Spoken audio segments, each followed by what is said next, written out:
There's no doubt that cafes play an integral role for many of us, even if it's just to get a quick caffeine fix. And that couldn't be more important than in a particular Australian city known for its cafe culture, Melbourne. So how about a video game set in a Melbourne cafe? That's exactly the concept of Necrobarista, a narrative-driven indie game from Melbourne-based developers Route 59 Games. This relaxing and classy establishment, known as The Terminal, is tucked away in the back alleys of Melbourne, beckoning visitors with the enticing scent of a fine coffee blend wafting through the air. The only catch? Most of its customers are dead. So, grab a coffee, take a sip, and enjoy our review for this uniquely Australian visual novel.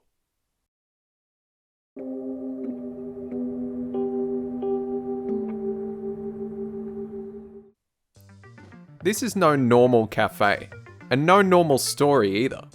Necrobarista is a wild ride surrounding a humble cafe that just so happens to be the hub for those passing onto the afterlife, the Terminal. Patrons who visit the Terminal are living, or dying, on borrowed time, with only 24 hours to come to terms with their deaths before passing on to the afterlife permanently.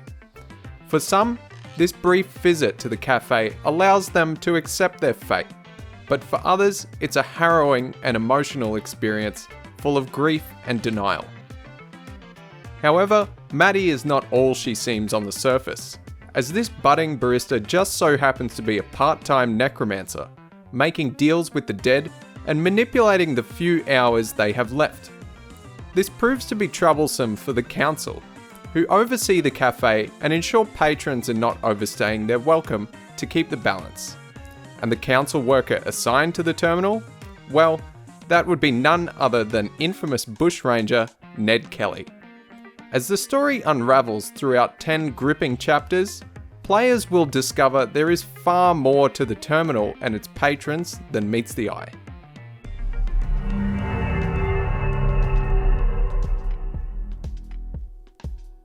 While the story of Necrobarista takes the spotlight front and center, the gameplay aspect is far more subtle, requiring very little interaction from the player, and seeking instead to emphasize the narrative. Being a visual novel, gameplay consists almost solely through character interactions, dialogue, and internal monologues. It's basically like reading through an interactive book. Really, all you have to do is press A. It's as simple as that. Each chapter, of which there are 12 in total, lasts approximately 20 to 40 minutes, which is just enough to deliver an engaging narrative without ever overstaying its welcome. Between the chapters, players are free to explore every nook and cranny of the Terminal, which contains numerous secrets and hidden flashbacks. These side stories are as valuable to the player as the main narrative, as they provide deeper insight into each character, their motivations, and their quirks.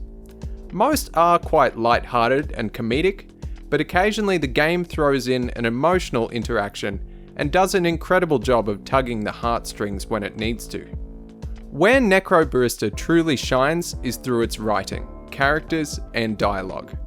Every character interaction is an amalgam of raw human emotion, brilliant comedy, and packed to the rafters with Australian mannerisms and references.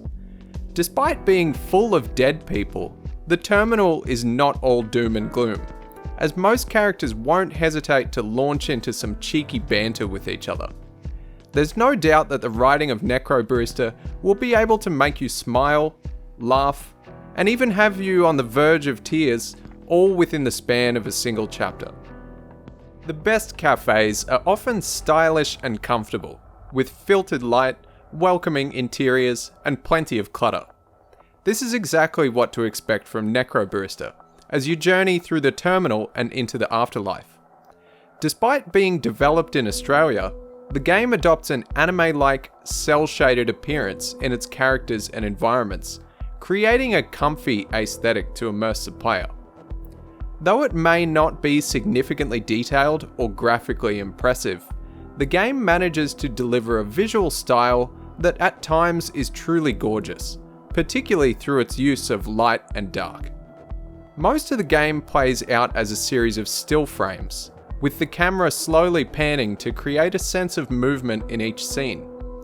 Although animations are few and far between, characters are still highly emotive and exaggerated, keeping each scene entertaining and accompanying the equally entertaining dialogue.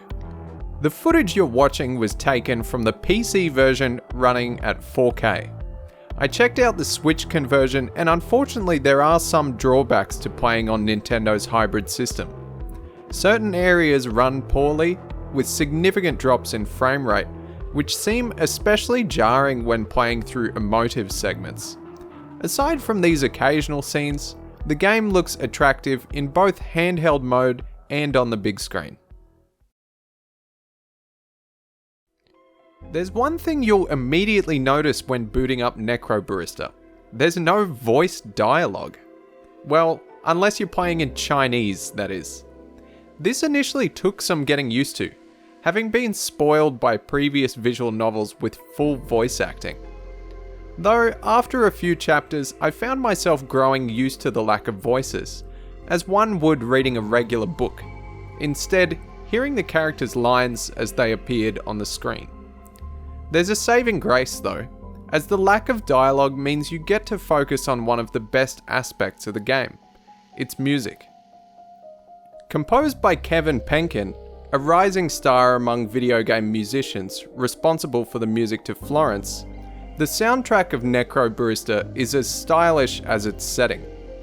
Many of the tracks are relaxed, slow, and perfectly suited to the pace of the gameplay. Soft piano and synthesizer resonate throughout the terminal as its patrons discuss the fragility of life and contemplate their inevitable end. It's a beautiful score that I've already listened to by itself on numerous occasions, and is worth playing Necrobarista even for this alone.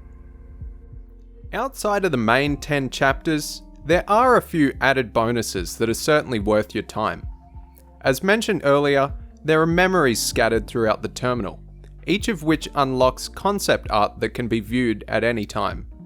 Additionally, 2 optional side stories explore the origins and relationships of other customers at the terminal, an awkward and edgy teen romance, and tense moments between an attractive woman and her devious Yakuza associate.